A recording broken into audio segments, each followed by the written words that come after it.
अस्सलाम वालेकुम स्टूडेंट्स। आज की इस वीडियो में हम देखेंगे कि हमारे पास डू वाइल लूप जो है वो किस तरह से काम करता है सी प्लस प्लस के अंदर, और वाइल और डू वाइल के अंदर क्या डिफरेंस है।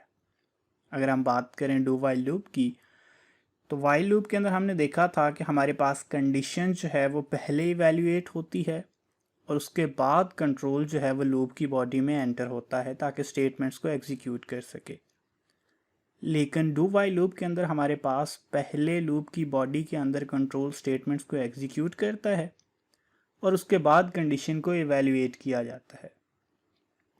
इट मीन्स कि हमारे पास अब पहले लूप की बॉडी होगी और कंडीशन उसके बाद होगी, जबकि वाइल लूप में हमारे पास कंडीशन पहले थी और लूप की बॉडी जो थी वो बाद में थी। सिर्फ यही चेंज नहीं है, इससे हमारे पास जो इसको यूज़ करने का मकसद है वो भी चेंज हो जाता है। हम वाइल लूप को तब यूज़ करते हैं जब हमें ये आइडिया नहीं होता कि लूप एग्जैक्टली जो है वो कितनी बार रन करेगा। लेकिन डू वाइल लूप को हम तब यूज़ करते हैं मोस्टली जब हमारे पास लूप की कंडीशन चाहे कोई भी हो, लेकिन लूप कम से कम एक बार लाजमी एग्जीक्यूट होगा। अगर ऐसी सिचुएशन है तो हम डू वाइल लूप को ही यूज़ करेंगे। अगर हम बात करें जनरल सिंटैक्स की, तो डू वाइल लूप का जो जनरल सिंटैक्स है वो कुछ इस तरह से है कि हमारे पास पहले डू कीवर्ड है या रिजर्व वर्ड है, उसके बाद लूप की बॉडी है जिसके अंदर कुछ स्टेटमेंट्स हैं, और आखिर पे हमारे पास वाइल, और फिर उसके बाद कंडीशन है, और कंडीशन के एंड पे हमारे पास सेमीकोलन है। अब हम बात करेंगे फ़्लो चार्ट की, तो फ़्लो जो है वो प्रोग्राम का सबसे पहले लूप की बॉडी के अंदर एंटर होता है।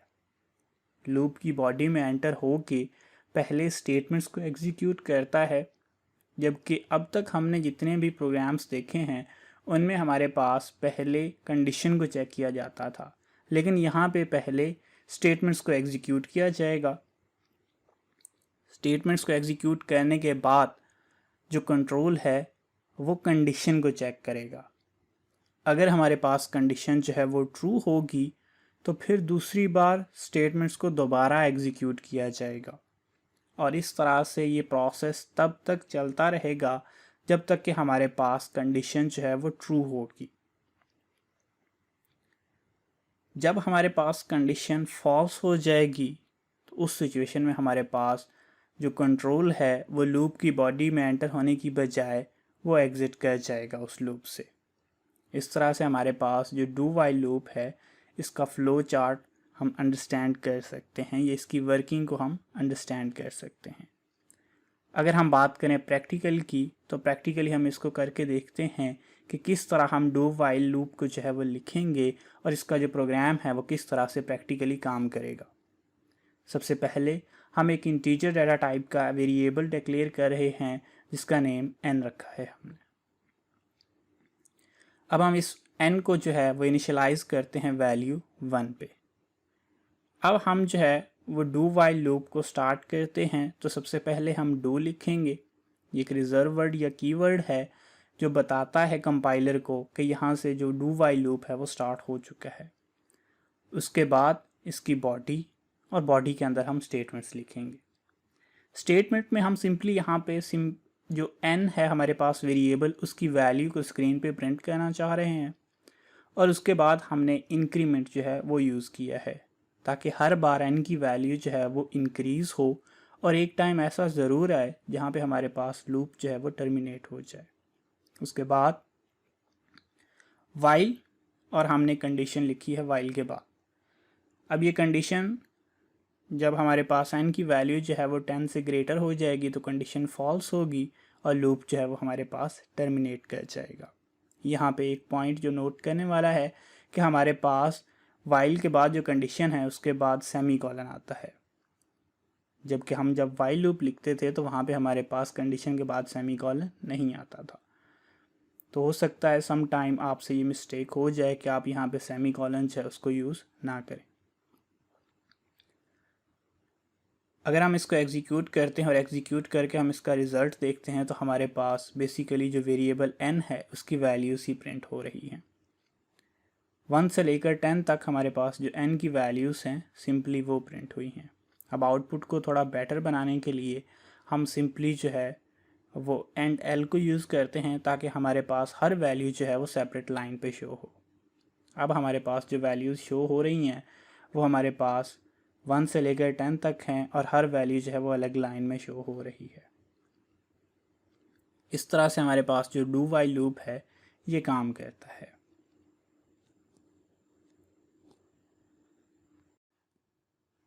हम जब भी किसी लूप को अपनी रिक्वायरमेंट के अकॉर्डिंग एडजस्ट करते हैं तो बेसिकली उसमें 3 चीज़ों को, या 3 वैल्यूज़ को, या 3 जगह पे हम जो है वो चेंजेस मोस्टली परफॉर्म करते हैं।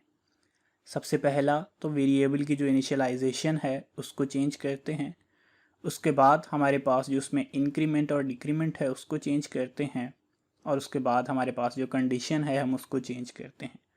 ये 3 वो मेन पॉइंट्स हैं जहाँ पे हम लूप की जो कंट्रोल है, ये लूप की जो वैल्यूज़ जो उसका आउटपुट जो है उसको कंट्रोल करते हैं।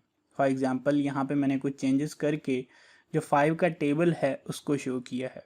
सिंपली आपके पास वही प्रोग्राम है। यहाँ पे मैंने जो इनिशियलाइजेशन की है वो वैल्यू 5 पे की है और हर बार 5 नंबर्स या 5 डिजिट्स का या 5 वैल्यू का ही इंक्रीज़ किया है और कंडीशन जो है उसको मैं 50 पे शिफ्ट कर दिया है।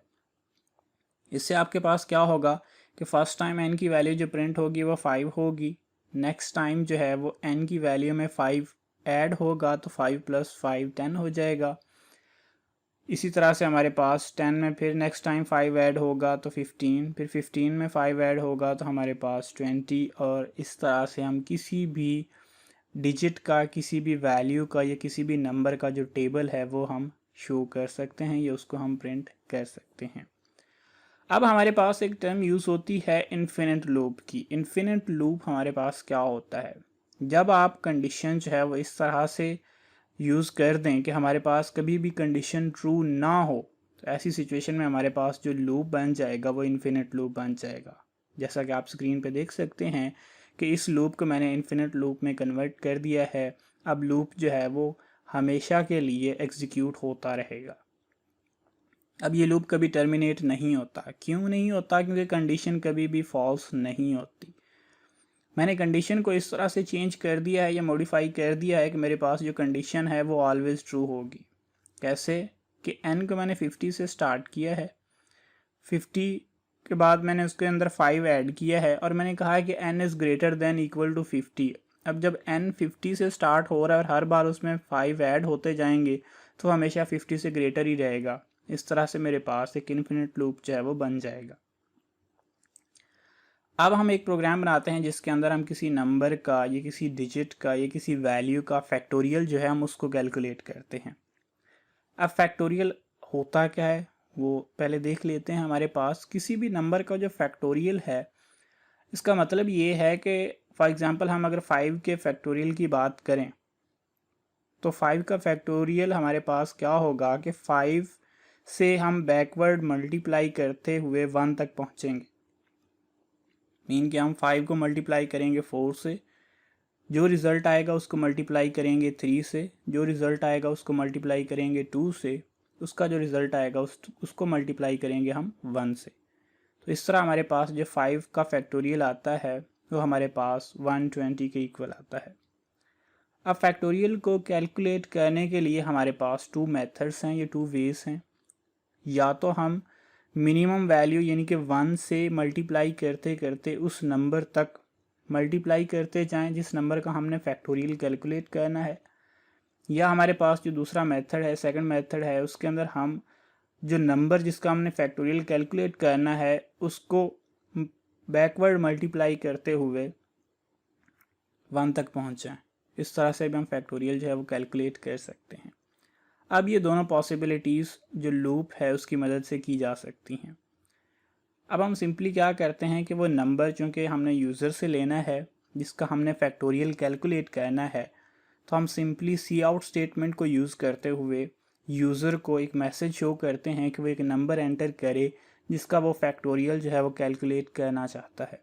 अब यूज़र जैसे ही वो नंबर एंटर करेगा हम उस नंबर को एक वेरिएबल n के अंदर जो है वो सेव कर लेंगे। अब n हमारे पास वो नंबर है जिसका हम फैक्टोरियल जो है वो कैलकुलेट करना चाहते हैं। अब यहाँ पे हमें एक और वेरिएबल की ज़रूरत पड़ेगी, वो वेरिएबल हमारे पास फैक्ट है।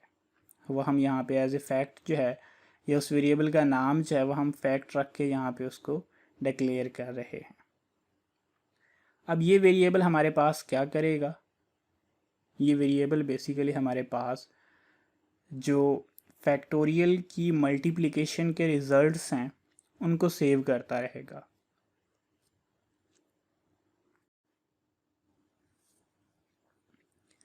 अब हम इसको कुछ इस तरह से लिखेंगे कि हमारे पास जो फैक्ट है वो is equal to fact multiply by F. F जो है वो हमारे पास एक वेरिएबल है जिसको हम बेसिकली 1 से स्टार्ट करेंगे और वो नंबर जिसका हमने फैक्टोरियल कैलकुलेट करना है उस तक इसको लेके जाएंगे। इससे क्या होगा कि हमारे पास 1 से लेकर, फॉर एग्ज़ाम्पल जैसे यहाँ पे हमने 5 का फैक्टोरियल कैलकुलेट किया है, तो जो f है वो 1 से लेकर 5 तक जाएगा। और जब भी ये एक वैल्यू इंक्रीज़ करेगा तो हम इसको मल्टीप्लाई करेंगे फैक्ट के साथ। फैक्ट क्या कर रहा है यहाँ पे, बेसिकली फैक्ट हर प्रीवियस मल्टीप्लिकेशन का जो रिज़ल्ट है वो अपने पास सेव करेगा और अगली वैल्यू के साथ मल्टीप्लाई कर सकेगा। फॉर एग्ज़ाम्पल हम पहले फैक्ट को f के साथ जब मल्टीप्लाई करते हैं तो फैक्ट भी 1 है, f भी 1 है, तो 1 मल्टीप्लाई बाय 1 होगा और इसका रिज़ल्ट जो है हमारे पास फैक्ट के अंदर ही सेव हो जाएगा। तो फैक्ट बेसिकली हमारे पास यूज़ हो रहा है कि हमारे पास जो प्रीवियस मल्टीप्लिकेशन है उसका रिज़ल्ट सेव करने के लिए और अगली वैल्यू के साथ उसको मल्टीप्लाई करके दोबारा न्यू जो मल्टीप्लिकेशन का रिज़ल्ट है उसको अपने पास सेव करने के लिए। अगर हम इसको थोड़ा सा एक्सप्लेन करें तो कुछ इस तरह से इसकी एक्सप्लेनेशन होगी हमारे पास। अब हम फैक्टोरियल के अंदर जो है वो इंक्रीमेंट लगाते हैं कि हमारे पास ये हर बार एक वैल्यू इंक्रीज़ होगी। अब अगर हम थोड़ा सा इसको एवेल्युएट करते हैं कि ये किस तरह से इसकी वर्किंग जो है वो यहाँ पे होगी, बेसिकली जो फैक्टोरियल कैलकुलेट होगा वो यहाँ पे हमारे पास इस लाइन के अंदर ही जो है वो एवेल्युएट होगा। फॉर एग्ज़ाम्पल फर्स्ट टाइम जब ये लूप चलेगा तो हमारे पास फैक्ट की वैल्यू भी 1 है, f की वैल्यू भी 1 है, तो 1 मल्टीप्लाई होगा 1 से और रिज़ल्ट हमारे पास आएगा 1। अब ये 1 हमारे पास जाके अगेन फैक्ट के अंदर ही सेव हो जाएगा, मीन कि यहाँ पे इस फैक्ट के अंदर हमारे पास मल्टीप्लिकेशन का रिज़ल्ट सेव होगा। अब लूप चलेगा तो f के अंदर अगेन इंक्रीमेंट होगा और f की वैल्यू जो है वो अगली बार 2 हो जाएगी, लेस देन n है तो लूप दोबारा एग्जीक्यूट होगा। अब फैक्ट के अंदर हमारे पास प्रीवियस मल्टीप्लिकेशन का रिज़ल्ट सेव है और f के अंदर जो है वो न्यू वैल्यू आ चुकी है, तो 1 मल्टीप्लाई बाय 2 होगा और हमारे पास जो रिज़ल्ट आएगा वो बेसिकली 2 आ जाएगा। अब ये 2 अगेन हमारे पास मल्टीप्लिकेशन का रिज़ल्ट है तो ये फैक्ट में जाके अगेन सेव हो जाएगा। इस तरह से हमारे पास फैक्ट जो है वो हर प्रीवियस मल्टीप्लिकेशन का रिज़ल्ट जो है वो अपने पास सेव करता रहेगा और उसके साथ हर नई वैल्यू के साथ मल्टीप्लाई करके दोबारा से रिज़ल्ट लेके उसको सेव करेगा। फॉर एग्ज़ाम्पल फर्स्ट टाइम जो है वो 1 मल्टीप्लाई बाय 1, फिर उसके बाद 1 मल्टीप्लाई बाय 2 होगा तो ये फैक्ट में सेव हो जाएगा। अगली बार f3 होगा तो ये प्रीवियस जो रिज़ल्ट है वो नेक्स्ट वैल्यू मीन के 3 के साथ मल्टीप्लाई होगा, इसका रिज़ल्ट फिर फैक्ट में सेव हो जाएगा। फिर ये जो हाईलाइटेड है ये सेव हुआ है हमारे पास फैक्ट के अंदर, f के साथ ये एक एक करके मल्टीप्लाई होता रहेगा और हमारे पास जो फैक्टोरियल है वो साथ साथ कैलकुलेट होता जाएगा। आप अगर इसकी वैल्यूज़ पुट करके ख़ुद से इसको लिखेंगे तो आपको ज़्यादा इजीली अंडरस्टैंड हो जाएगा। अब उसके बाद हमारे पास फैक्टोरियल जो है वो कैलकुलेट हो चुका है। हमने इस फैक्टोरियल को अब स्क्रीन पे यूज़र को जो है वो शो करना है कि हमारे पास जो फैक्टोरियल का रिज़ल्ट आया है वो क्या है। सो उसके लिए हम सिंपली एक सी आउट स्टेटमेंट लिखेंगे। इस स्टेटमेंट के अंदर ये स्टेटमेंट की मदद से हम फैक्टोरियल का जो रिज़ल्ट है वो शो कर देंगे। सो हम यूज़र को बताएंगे कि यूज़र ने जो वैल्यू एंटर की थी उसका जो फैक्टोरियल हमने कैलकुलेट किया है वो किसके इक्वल है, और फैक्टोरियल हमें पता है कि हमने फैक्ट के अंदर सेव किया है, सो हम सिंपली फैक्ट को यहाँ पे लिख देंगे। उसके बाद हम सिंपली इस प्रोग्राम को जो है वो एग्जीक्यूट करेंगे और हमें हम देखेंगे कि ये किस तरह से बेसिकली हमारे पास वर्क करता है या क्या हमारे पास रिजल्ट जो है वो रिटर्न करता है। अब जैसे ये प्रोग्राम एग्जीक्यूट होता है तो हमसे एक नंबर जो है वो पूछा जाएगा कि किसका फैक्टोरियल कैलकुलेट करना है। तो पहले हम 5 का ही फैक्टोरियल कैलकुलेट करते हैं ये चेक करने के लिए कि आंसर ठीक आता है या नहीं। अब उसके बाद हम एक एक करके डिफरेंट वैल्यूज़ का जो फैक्टोरियल है वो कैलकुलेट कर सकते हैं इस सॉफ्टवेयर की मदद से या इस एप्लीकेशन की मदद से। अब हम अगेन एक वैल्यू जो है उसका फैक्टोरियल कैलकुलेट कर रहे हैं। वैल्यूज़ जो है वो अगर आप छोटी रखेंगे तो ज़्यादा आसान होगा सॉफ्टवेयर के लिए भी और आपके लिए भी, लेकिन जैसे जैसे आप वैल्यूज़ जो है वो बड़ी करते जाएंगे या बड़ी वैल्यूज़ को यूज़ करना शुरू करेंगे तो आपके पास कुछ डिफरेंट तरह के रिज़ल्ट्स जो हैं वो शो होना शुरू हो जाएंगे। फॉर एग्ज़ाम्पल यहाँ पे हम अगर 10 का फैक्टोरियल कैलकुलेट करते हैं तो हम देख सकते हैं कि वैल्यू जो है वो ऑटोमेटिकली बहुत बड़ी हमारे पास जो है रिज़ल्ट की शक्ल में आ रही है।